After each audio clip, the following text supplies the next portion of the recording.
Hello നമസ്കാരം. ഞാനിന്നിവിടെ ഒരു വെണ്ടയ്ക്ക പൊള്ളിച്ചതാണ് ഉണ്ടാക്കാൻ പോകുന്നത്. അതിനായിട്ട് ഒരു ചീനച്ചട്ടി അടുപ്പിൽ വെച്ച് നന്നായി ചൂടായ ശേഷം അതിൽ 2 ടേബിൾ സ്പൂൺ വെളിച്ചെണ്ണ ചേർത്ത് കൊടുക്കണം.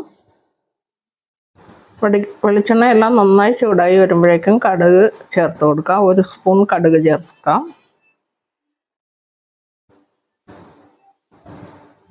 കടുകെല്ലാം നന്നായി പൊട്ടി വരണം.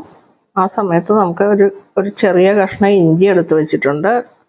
അത് ചെറുതായിട്ട് അരിഞ്ഞതാണ്, ചതച്ചെടുത്താലും മതി. അത് ചേർക്കാം. അതിനോടൊപ്പം തന്നെ പച്ചമുളക് ചേർത്ത് കൊടുക്കാം 2 എണ്ണം. കറിവേപ്പില ആവശ്യത്തിന് ചേർത്ത് കൊടുക്കാം. ഒരു സവോള നീളത്തിൽ അരിഞ്ഞെടുത്തതാണ്, അത് ഈ സമയം ചേർക്കാം. നന്നായിട്ട് വഴറ്റണം.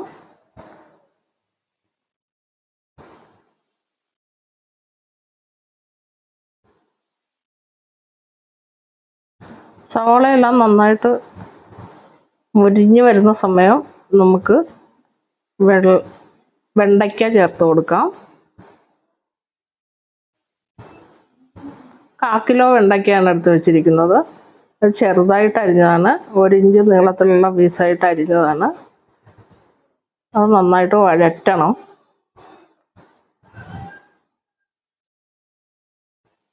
നന്നായി വഴണ്ട് വരുന്ന സമയത്ത് ഉപ്പ് ചേർത്ത് കൊടുക്കാം. 1 സ്പൂൺ ഉപ്പ് ചേർത്ത് കൊടുത്തിട്ടുണ്ട്.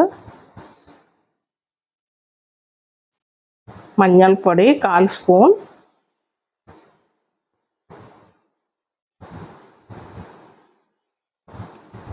സാദാ മുളക് പൊടിയാണ് ചേർത്തിരിക്കുന്നത്.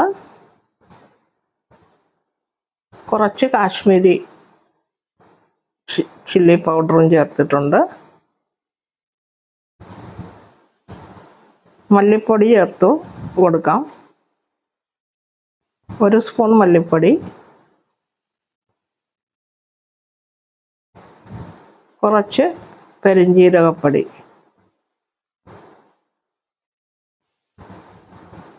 അതിനുശേഷം എല്ലാം നന്നായി വഴറ്റണം. ചേർത്തിരിക്കുന്ന മുളകിൻ്റെ എല്ലാം പച്ച മണം എല്ലാം മാറി വരണം.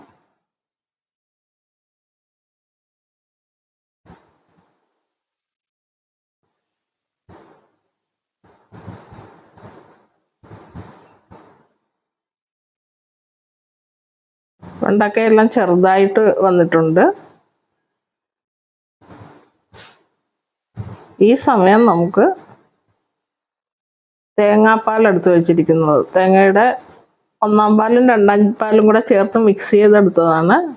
ഒരു മീഡിയം തിക്നെസ്സിലാണ് എടുത്തിരിക്കുന്നത്. കൂടുതൽ ചാറ് വേണമെന്നുണ്ടെങ്കിൽ കുറച്ച് ചൂടുവെള്ളം കൂടെ ചേർത്ത് ഇതിലേക്ക് ഈ സമയം ഒഴിച്ചു കൊടുക്കണം. പച്ചവെള്ളം ഒഴിക്കരുത്, ചൂടുവെള്ളം ഒഴിക്കണം. അതിനുശേഷം തേങ്ങാപ്പാൽ തിളയ്ക്കുന്ന വരെ നമുക്കൊന്ന് ഇളക്കി കൊടുക്കാം.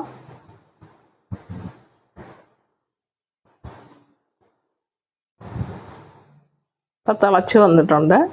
ഈ സമയം ഇത് മൂടി വെച്ച് വേവിക്കണം. ഒരു 5 മിനിറ്റ് മൂടി വെച്ച് വേവിച്ചാൽ മതി. കാരണം വെണ്ടയ്ക്ക വഴറ്റിയ സമയത്ത് 1/4 ഭാഗം വെന്തിട്ടുള്ളതാണ്.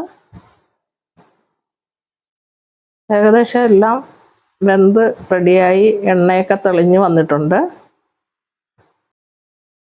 ഈ സമയം കുറച്ച് കറിവേപ്പിലയും കൂടെ ചേർത്ത് ചോറിൻ്റെ കൂടെ ഉപയോഗിക്കാവുന്നതാണ്. Thank you.